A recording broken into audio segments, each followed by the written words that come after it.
दोस्तों नमस्कार। दोस्तों एक वक्त बंगाल में वामपंथियों की सत्ता थी तो वहां जो भी प्रतिमा लगती थी उसका रंग लाल होता था, वहां की दीवारों का रंग भी लाल होता था। फिर ममता बनर्जी की सत्ता आई, लाल रंग गायब हो गया, नीला रंग आ गया। हर जगह पर नीला रंग दिखाई देने लगा। और ऐसे ही रंग कमोवेश उत्तर प्रदेश में भी एक वक्त समाजवादी पार्टी की सत्ता के वक्त नजर आते थे, तो फिर बहुजन समाज पार्टी की सत्ता के वक्त वो रंग बदल गए और अब तो वहां पर बीजेपी की सत्ता है तो उसका भी रंग वहां की दीवारों पर, चाहे वो सचिवालय हो या फिर विधानसभा के परिसर की दीवार ही क्यों ना हो, रंग बदलने लगते हैं। और रंग बदलते बदलते अगर कांग्रेस के दौर को याद कीजिएगा तो उस दौर की हर योजना कांग्रेस के नेताओं के नाम पर होती थी। उसमें भी पहली प्राथमिकता गांधी परिवार के व्यक्तियों को दी जाती थी। स्थितियां बदली, देश में अब बीजेपी की सत्ता है तो संघ परिवार से जुड़े बड़े कद्दावर स्वयंसेवकों के नाम पर योजनाएं चलती हैं। बीजेपी के नेताओं के नाम पर योजनाओं का नाम होता है, सड़कों का भी नाम होता है। लेकिन स्थिति धीरे धीरे इस देश के भीतर में कुछ ऐसी बदलती चली गई कि जो संसद के जरिए पास किया गया विधेयक भी होता है उसे भी राज्य सरकार नहीं मानते हैं, इनकार कर देते हैं। केंद्र द्वारा या फिर संवैधानिक स्वायत्तता पाए हुए जो ऑर्गेनाइजेशंस होते हैं उनको भी राज्य रोक देते हैं। खेती से जुड़े 3 विधेयक ना पंजाब ने माना, ना राजस्थान ने माना, ना छत्तीसगढ़ ने माना। स्थिति इतनी विकट कि विधानसभा ने उसके काउंटर में अपने विधेयक पास कर दिए और राष्ट्रपति भी उन राज्यों के नहीं हुए, उन्होंने मिलने तक से इनकार कर दिया। तो पंजाब के मुख्यमंत्री दिल्ली में बैठ गए धरने पर। स्थितियां बदल रही है। सीबीआई स्वायत्त संस्था है, संवैधानिक संस्था है, उसके जरिए किस किस रूप में केंद्र ने क्या क्या किया, ये सारी परिस्थितियां दूर की गोटी। लेकिन आधे दर्जन राज्य, जिसमें बड़ा राज्य महाराष्ट्र भी है, जिसमें पंजाब भी है, पश्चिम बंगाल भी है, आधे दर्जन राज्यों ने कहा सीबीआई की एंट्री अब बिना इजाजत हमारे नहीं होगी। स्थितियां बदल रही है क्या? राज्यों को जो पैसा चाहिए केंद्र वो पैसा उनके हक का दे पाने की स्थिति में नहीं है तो राज्य क्या करे? स्थितियां बदल रही है क्या?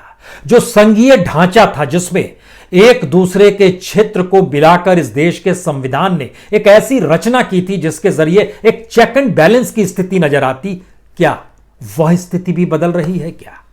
संघीय ढांचा भी चूर हो रहा है क्या? तो ऐसे में सुप्रीम कोर्ट को एक अलग रंग में रंग देना जो सत्ता की पहचान के साथ जुड़ा हो और सुप्रीम कोर्ट उस पर इस बात का जिक्र करे कि दरअसल जिन बातों का आप जिक्र कर रहे हैं ये कंटेम्प्ट ऑफ कोर्ट है। यहीं से कई सवाल एक साथ इस देश के भीतर में निकलेंगे और आज हमें लगता है इस बात पे गौर आपको करना चाहिए। एक वक्त मोदी सत्ता ने भी सुप्रीम कोर्ट ही नहीं पूरी जुडिशरी में जजों की नियुक्ति और जजों के तबादले को लेकर पर कतरने की कोशिश की थी और अपने तरीके से सारे अधिकार अपने हाथ में लेने की कोशिश भी की थी। लेकिन उसके बाद जस्टिस केहर की अगुवाई में 5 जस्टिस जब बैठे तो उन्होंने सुप्रीम कोर्ट की स्वायत्तता को बरकरार रखने की कोशिश की और उस वक्त सुप्रीम कोर्ट को लेकर जो मोदी सत्ता की टीका टिप्पणी थी उसमें बहुत साफ था कि जो कोलिजियम काम करता है क्या वह बच्चों और अंकलों की नियुक्ति तो नहीं करता है, और अगर इसको रोका जाए तो क्या हो, किस रूप में हो। हमको लगता है कि संविधान के अक्स तले सुप्रीम कोर्ट का काम संविधान की व्याख्या करना ही है। और ऐसे में संविधान में लिखे आर्टिकल्स का अगर हम आपसे जिक्र करें, चाहे वो आर्टिकल 2 क्यों ना हो जो राइट टू लाइफ से जुड़ा हुआ है, आर्टिकल 21 क्यों ना हो जो कि protection of life and personal liberty से जुड़ा हुआ है, चाहे आर्टिकल 32 क्यों ना हो जो राइट ऑफ इंडिविजुअल से जुड़ा हुआ है, चाहे आर्टिकल 41 क्यों ना हो जो कि राइट टू वर्क और टू एडुकेट से जुड़ा हुआ है, या फिर आर्टिकल 46 का ही जिक्र कर लीजिए जो कि वेजेस को लेकर, जो वर्कर्स और लेबर्स के वेजेस हैं उनको लेकर जिक्र करता है। लेकिन इस दौर में सबकी धज्जियां उड़ाई गई और सुप्रीम कोर्ट क्या खामोश रहा? और सुप्रीम कोर्ट ने राज्य को निर्देश क्यों नहीं दिया? नोटबंदी के वक्त कतारों में जो मौतें हो रही थी उस पर सुप्रीम कोर्ट क्यों नहीं जागा? कोई भी सवाल पूछ सकता है, जबकि कॉन्स्टिट्यूशन में इस बात का जिक्र है कि सुप्रीम कोर्ट स्टेट को निर्देश दे सकता, और यह निर्देश तो प्रवासी मजदूरों के वक्त भी दिया जाना चाहिए था, लेकिन नहीं दिया गया। यहां पर पहला सवाल, सुप्रीम कोर्ट भी इस देश के टैक्स पेयर के पैसे से ही चलता है। आज उसे भी जान लीजिए कितना पैसा किस रूप में दिया जाता है। यह टैक्स पेयर का पैसा है। यानी सुप्रीम कोर्ट किसी दूसरे से ग्रह से उतरकर भारत की राजधानी दिल्ली के भीतर में नहीं समाया है। इसको चलाने की पूरी प्रक्रिया कॉन्स्टिट्यूशन के तहत ही, और कॉन्स्टिट्यूशन जो है वह नागरिकों के हित के साथ जुड़ा है, उनकी सहूलियत के साथ जुड़ा है, और उसी की व्याख्या सुप्रीम कोर्ट को करनी है। लेकिन जरा इसके उस जटिलताओं को समझिए और कंट्रडिक्शंस का लाभ सत्ता कैसे उठाती है यह भी समझिए।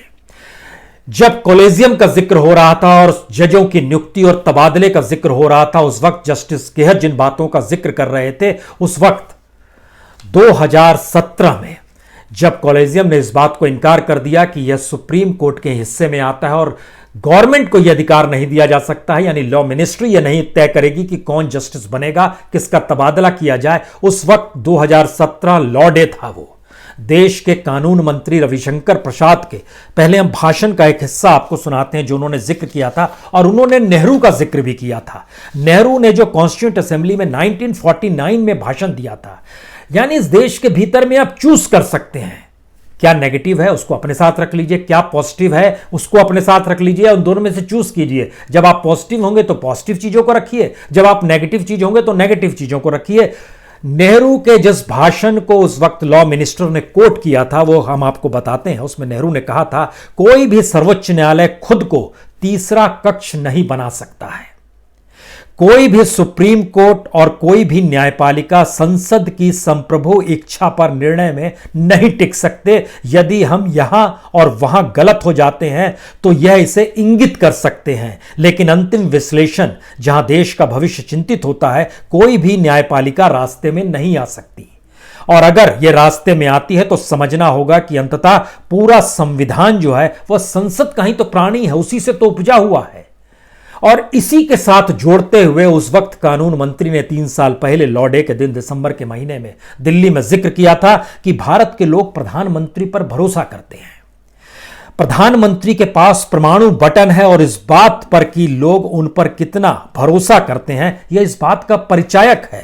फिर भी कानून मंत्री के माध्यम से प्रधानमंत्री को उचित न्यायाधीश नियुक्त किए जाने पर भरोसा क्या आप नहीं करते हैं?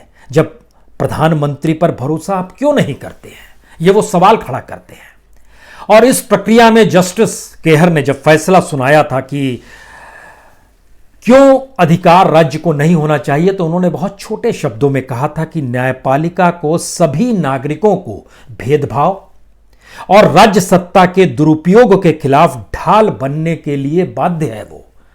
यानी कहीं भी राज्य सत्ता का दुरुपयोग ना हो और नागरिकों को लेकर भेदभाव ना बरता जाए, इसी को लेकर तो है। लेकिन इस दौर में जरा ध्यान दीजिए, चाहे वो कॉरपोरेट का फील्ड हो, चाहे वो मीडिया का फील्ड हो, चाहे वो ब्यूरोक्रेसी का फील्ड हो, चाहे वो इंस्टीट्यूशन का फील्ड हो, स्टेट ने अपने हिसाब से उनको चुना है और चुनने के बाद उनके जरिए अपने अनुकूल काम करवाए हैं। और इस काम करने की प्रक्रिया में इस देश के भीतर में एक बहस शुरू हो गई कि सुप्रीम कोर्ट की महत्ता, उसकी जरूरत क्या इस देश में संविधान के मातहत नागरिकों को मिले समान अधिकार के तहत कार्रवाई करने की है या नहीं है, या फिर उसकी व्याख्या वो अपने अपने तरीके से करेगी। यह एक सवाल जरूर है।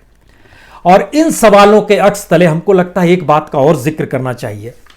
कांग्रेस के एक नेता हुआ करते थे देवकांत बरुआ। देवकांत बरुआ ने एक वक्त कहा था कि supreme court is the third chamber of corruption. उन पे कंटेंट ऑफ कोर्ट की स्थिति लाई गई थी, और उस कथन को उस वक्त स्टेट्समैन ने भी छापा था, न्यूज़पेपर स्टेट्समैन जो कलकत्ता से निकलता था। कंटेम्प्ट ऑफ कोर्ट उस पर भी लागू हो गया था, क्योंकि उसने उसको क्यों छापा।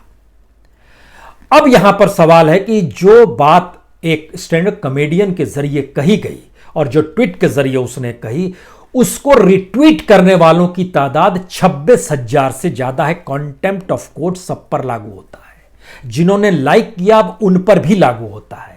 लेकिन इसके कंट्रडिक्शंस में उभर आइएगा तो एक फैसले को सुनाते हुए एक संपादक की अपनी इंडिविजुअल लिबर्टी का जिक्र करते हुए जब कहा कि किन बातों का ध्यान रखना चाहिए या नहीं रखना चाहिए, इस दिशा में फिर वही सवाल आया कि सुप्रीम कोर्ट ने इस दिशा में क्यों देखा, क्यों समझा, और महाराष्ट्र की सरकार क्यों देख रही है। अगर एक न्यूज़ चैनल कुछ भी बोल रहा है तो उसकी अपने काम करना चाहिए, वो क्यों दिशा देती है। दूसरा सवाल फिर यहां पर आता है, तो सुप्रीम कोर्ट ने क्यों देखा। ये सारे सवाल हैं, लेकिन बात इससे खत्म नहीं होती, क्योंकि हमने एक बड़ी महत्वपूर्ण बात आपसे कही, इस देश की सुप्रीम कोर्ट भी टैक्स पेयर के पैसे से चलती है। इस देश की सरकार और गवर्नेंस जो है वह भी टैक्स पेयर के पैसे से ही चलती है। टैक्स पेयर का मतलब है इस देश के भीतर में जो डायरेक्ट टैक्स देते हैं, जो इनडायरेक्ट टैक्स देते हैं, चाहे वो जीएसटी के जरिए लगा हो या आप कोई भी सामान खरीदते हैं, कहीं भी कुछ भी खाते पीते हैं, आप एक टैक्स देते हैं जो राज्य वसूलता है और उसके जरिए स्टेट को चलाता है। और जो टैक्स देते हैं अगर उनके भीतर कुछ सवाल है तो उसका निदान कौन करेगा? सुप्रीम कोर्ट को करना है। और जब हम इन परिस्थितियों में आते हैं कि क्या देश की स्थिति हो गई, तो सुप्रीम कोर्ट ने संविधान की व्याख्या करते हुए हर इंडिविजुअल के राइट्स के बारे में सोचने की कोशिश क्यों नहीं की, यह भी एक सवाल है। अब आइए इसके आगे का सवाल, क्योंकि जब हम इस पूरे ढांचे को और संघीय ढांचे को परखने की कोशिश कर रहे हैं तो हमें लगता है कि जर्नलिस्टों को लेकर एक सवाल यह भी होना चाहिए कि एक वक्त इंडियन एक्सप्रेस और टाइम्स ऑफ इंडिया में एक आर्टिकल छपा था एजी नुरानी का, जो कि इमरजेंसी के तुरंत बाद का आर्टिकल था, और उस वक्त हैबियस कॉर्पस को लेकर जो दाखिल होते थे उसमें उस वक्त सुप्रीम कोर्ट के जो चीफ जस्टिस थे और जो वहाँ के जजेस थे उनको लेकर एक क्रिटिकल आर्टिकल छपा था। तो जिस टाइम्स ऑफ इंडिया ने छापा और जो इंडियन एक्सप्रेस में छापा, उस समय निहाल सिंह हुआ करते थे टाइम्स ऑफ इंडिया के एडिटर और मुलगांवकर साहब हुआ करते थे इंडियन एक्सप्रेस के। ये हम आपसे 1978 का जिक्र कर रहे हैं। उस वक्त कॉन्टेम्प्ट ऑफ कोर्ट दिया गया था, इमरजेंसी के तुरंत बाद की परिस्थिति थी, जनता सरकार थी, मोरारजी देसाई प्राइम मिनिस्टर थे। उन्होंने चीज़ों को फिर नए सिरे से डिफाइन करने की कोशिश की, जिससे पत्रकारिता, मीडिया की स्वतंत्रता, अभिव्यक्ति की स्वतंत्रता को एक स्पेस मिले। लेकिन वह परिस्थिति मौजूदा वक्त में आते आते डाइल्यूट हो जाती है, चाहे उस वक्त जनता पार्टी के साथ खड़ी हुई राजनीतिक सत्ता मौजूदा क्यों ना हो। क्योंकि जब हम इन परिस्थितियों को आपके साथ शेयर करना चाहते हैं तो यहां पर हमको लगता है अब आपको उस आंकड़े को पहले समझना चाहिए जिसमें इस बात का जिक्र किया जाता है कि आखिर सुप्रीम कोर्ट कहीं लक्ष्मण रेखा लांघती तो नहीं है और स्टेट चिंतित तो नहीं होता है। तो इसमें हमको लगता है कि एक जिक्र और यहां पर होना चाहिए कि नेहरू ने तो संसद की संप्रभु इच्छा शक्ति का जिक्र किया था अपने वक्तव्य में। इसका जिक्र देश के कानून मंत्री रविशंकर प्रसाद ने 2017 में नहीं किया, और अगर किया तो फिर यह समझना होगा कि नेहरू जिस संसद का जिक्र कर रहे थे उसमें क्रिमिनल्स नहीं थे, उसमें दागी नहीं थे, उसमें गैंगस्टर और मनी बैग के साथ आए हुए संसद में के भीतर सांसद नहीं बैठे थे। इसीलिए एक और बहस याद आती है 2G स्पेक्ट्रम को लेकर, जब सुब्रमण्यम स्वामी कहते हैं बहुत साफ तौर पर कि अदालतों को अपने कार्यकारी ज्ञान के लक्ष्मण रेखा के भीतर रहना चाहिए।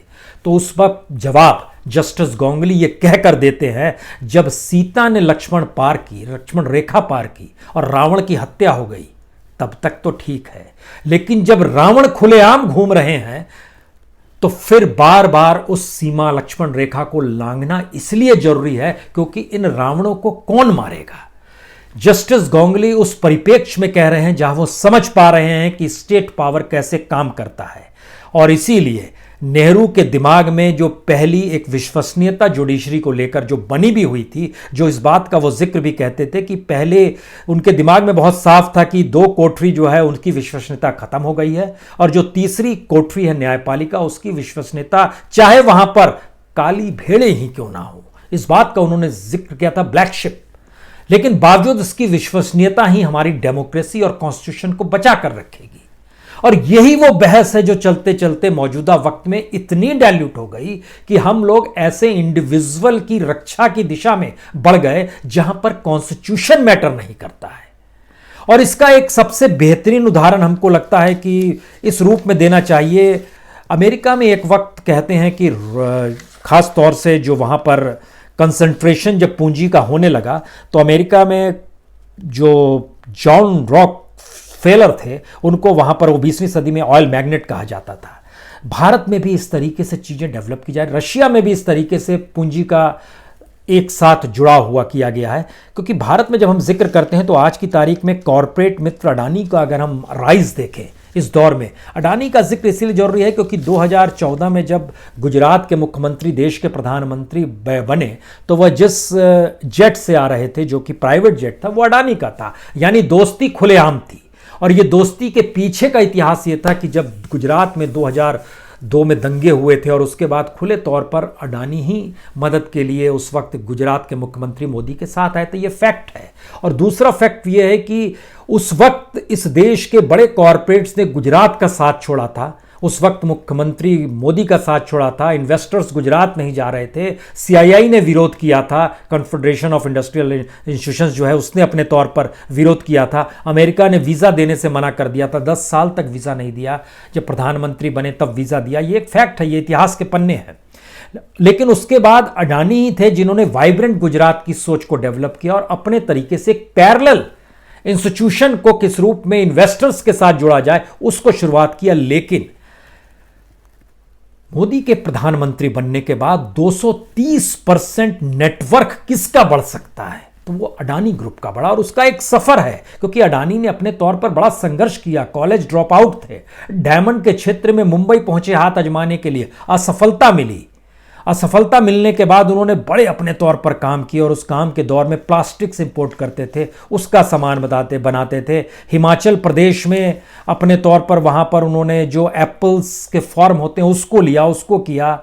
नौकरशाहों को घूस दिया, काम हो जाए। मुंदला पोर्ट चलाने के लिए उन्होंने फिर कैसे अधिकार मिला, उसके टर्मिनल्स एक्सपेंड किए। लेकिन आज की तारीख में जब हम आपसे बात करेंगे तो देश के भीतर में सबसे बड़े एयरपोर्ट ऑपरेशन उन्हीं के हाथ में है। जो देश के भीतर में बंदरगाह ऑपरेशन है उन्हीं के पास है। जो थर्मल कोल पावर प्रोड्यूस करने वाली स्थिति है वह उन्हीं के पास है। और इंडिया में जो पावर ट्रांसमिशन और गैस डिस्ट्रीब्यूशन मार्केट जो है वो उन्हीं के हाथ में। और अब तो वह एक लिहाज से ग्रीन एनर्जी की तरफ भी बढ़ गए हैं, जहां पर $6 बिलियन इन्वेस्ट भी है। जो 80 GW कैपेसिटी जो है सोलर प्लांट लगा रहे हैं। एक लिहाज से वर्ल्ड में ये लार्जेस्ट रिन्यूएबल प्रोजेक्ट के तौर पर देखा जा रहा है। यानी इतने तरीके से उनका विस्तार हुआ और उनके ऊपर डेब्ट भी लगभग $30 बिलियन का है। लेकिन यह मायने नहीं रखता है कि किसी भी स्टेट में अगर सत्ता अनुकूल किसी कॉरपोरेट के रहे तो इंटरनेशनल इन्वेस्टर्स भी उसके साथ आ जाते हैं। वो जानते हैं कि यहां पर बिजनेस करना बहुत आसान होगा क्योंकि व्यक्ति सत्ता के अनुकूल है। क्या सुप्रीम कोर्ट को इस दिशा में नहीं बढ़ना चाहिए था? यह भी एक सवाल है।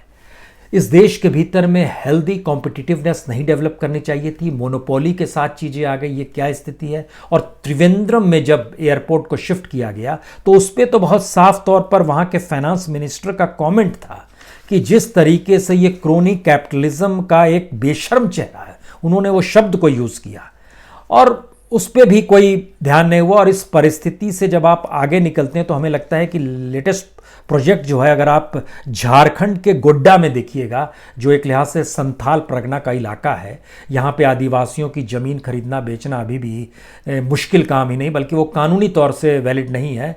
वहाँ पर भी थर्मल पावर और कोयला मंगाएंगे ऑस्ट्रेलिया से। जो पावर होगा उस पावर को दिया जाएगा बांग्लादेश को और वहाँ के नागरिकों को महंगा मिलेगा। और इस महंगे के लिए चलिए घाटा ना हो तो इसके लिए उसको SEZ में ले आया गया। SEZ में लाने के बाद आपको टैक्स की छूट बहुत बड़ी तादाद में मिल जाती है।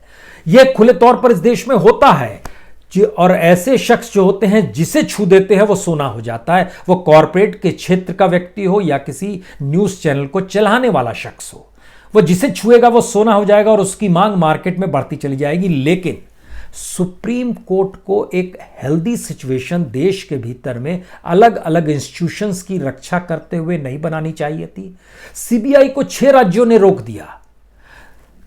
पार्लियामेंट के जरिए पास हुए कानून भी मायने नहीं रखते हैं राज्यों में जहां पर आपकी अपनी सरकार नहीं है या विरोधियों या विपक्ष की सरकार है, वो मायने नहीं रखते हैं। इंस्टीट्यूशंस के साथ खिलवाड़ होना और स्टेट और सेंटर का टकराव इंस्टीट्यूशंस के नाम पर, वह भी कॉन्स्टिट्यूशनल इंस्टीट्यूशन की स्वायत्तता के नाम पर, तब आप क्या कहेंगे? और यहीं पे आखिरी सवाल आता है कि टैक्स पेयर के पैसे से ही तो सुप्रीम कोर्ट भी चलती है।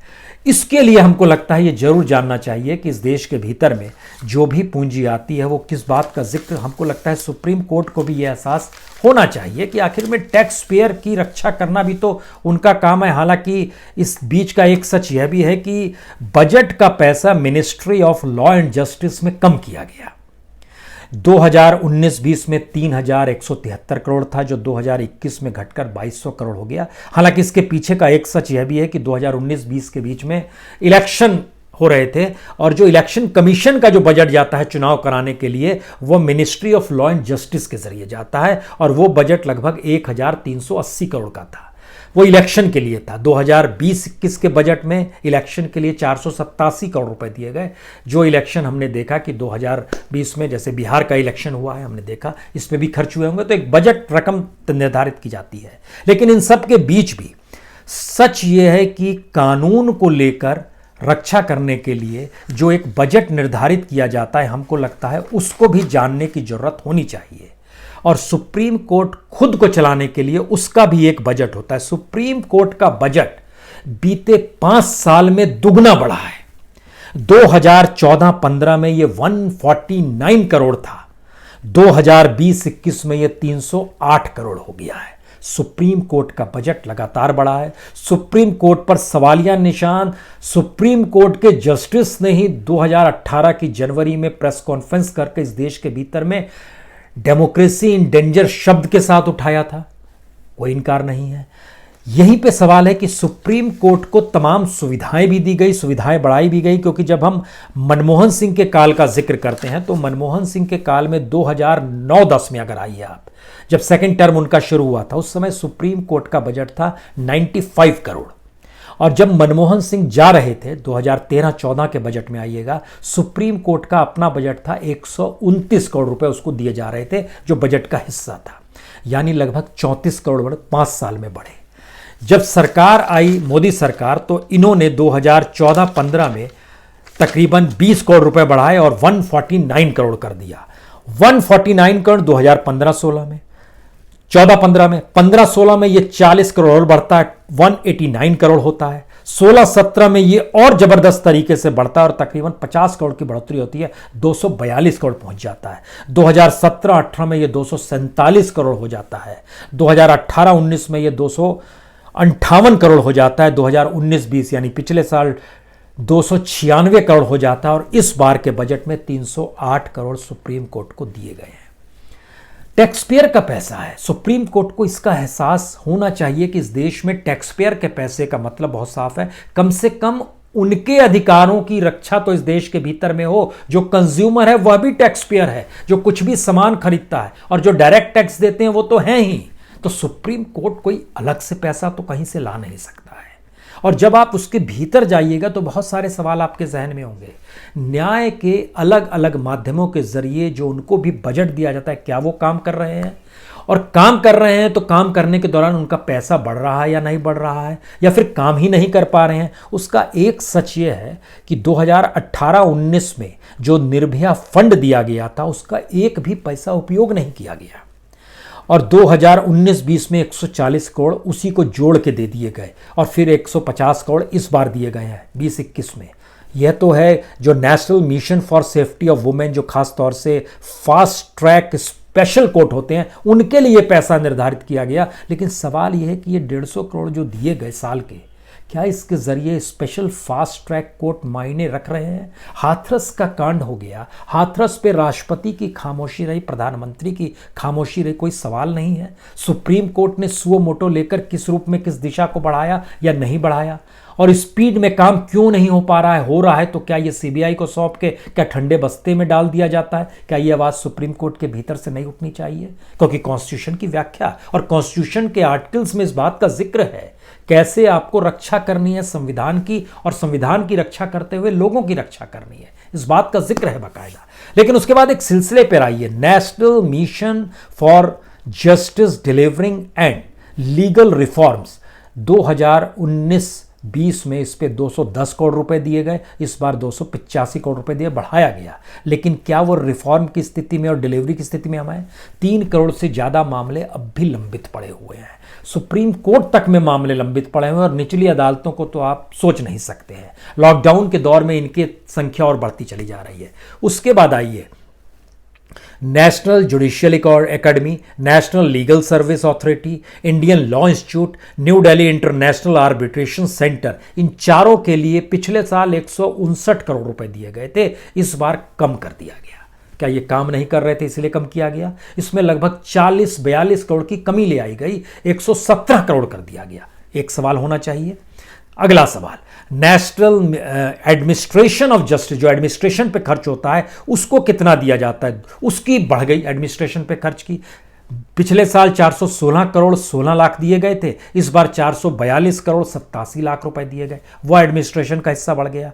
जो टैक्स ट्रिब्यूनल चलते हैं, जो सबसे ज्यादा स्थिति जहां पर उलझन है, उसको 143 करोड़ पिछले साल दिए गए थे, इस बार 172 करोड़ रुपए दिए गए। लेकिन इन सारी जगहों पर मामले देखिएगा जो उस रफ्तार से होने चाहिए नहीं हो पा रहे हैं। आर्बिट्रेशन के खिलाफ आर्बिट्रेशन के लिए अदालतों में लोग जाने लगे हैं। ये एक प्रोसेस है। इसका मतलब है कि इस देश के सिस्टम को चलाने के लिए जो पूंजी चाहिए वह इस देश के नागरिकों के जरिए ही वो पूंजी आती है। आपने कोई कारू का खजाना कहीं बंद करके नहीं रखा, या नोट छापने की मशीन नहीं रखी है कि ये सुप्रीम कोर्ट को दे दिया, ये ट्रिब्यूनल्स को दे दिया, इसके जरिए लॉ एंड मिनिस्ट्री को दे दिया और इलेक्शन करा लिया। ऐसा नहीं, सबकी जिम्मेदारी है। लेकिन सारी जिम्मेदारी नए तरीके से डिफाइन अगर इस दौर में हो रही है, चाहे वो इलेक्शन कमीशन को लेकर सवाल हो, चाहे सीबीआई को लेकर सवाल हो, चाहे सीएजी को लेकर सवाल हो, चाहे सीवीसी को लेकर सवाल हो, किसी भी इंस्टीट्यूशन को लेकर अगर सवाल है और अगर खामोशी बरती जा रही है तो खामोशी बरतने वाले पर भी तो सवाल आज नहीं कल होगा। और शायद मौजूदा वक्त इसी चीज को निर्धारित कर, और सुप्रीम कोर्ट की साख और सुप्रीम कोर्ट को आने वाले वक्त में अपने आप को किस तरीके से रखना है, इसकी सीख तो इसी बात से मिल जाती है जिस दिन मोदी सरकार ने तय किया था कि जजों की नियुक्ति और तबादले हम करेंगे, और तब सुप्रीम कोर्ट खड़ा हो गया था कि आप हमारे अधिकार क्षेत्र में कैसे हाथ डाल रहे हैं, क्योंकि हमें तो बाध्य होना है कि किसी भी तरीके से जनता की रक्षा के लिए ढाल बनना है, भेदभाव ना बरता जाए और कहीं राज्य सरकार कुछ गलत तरीके से निर्देश ना देने लगे राज्य सत्ता। इस बात का जिक्र जब आप सुप्रीम कोर्ट पर चीजें आई थी तो वो स्टेट से लड़ने को तैयार थी।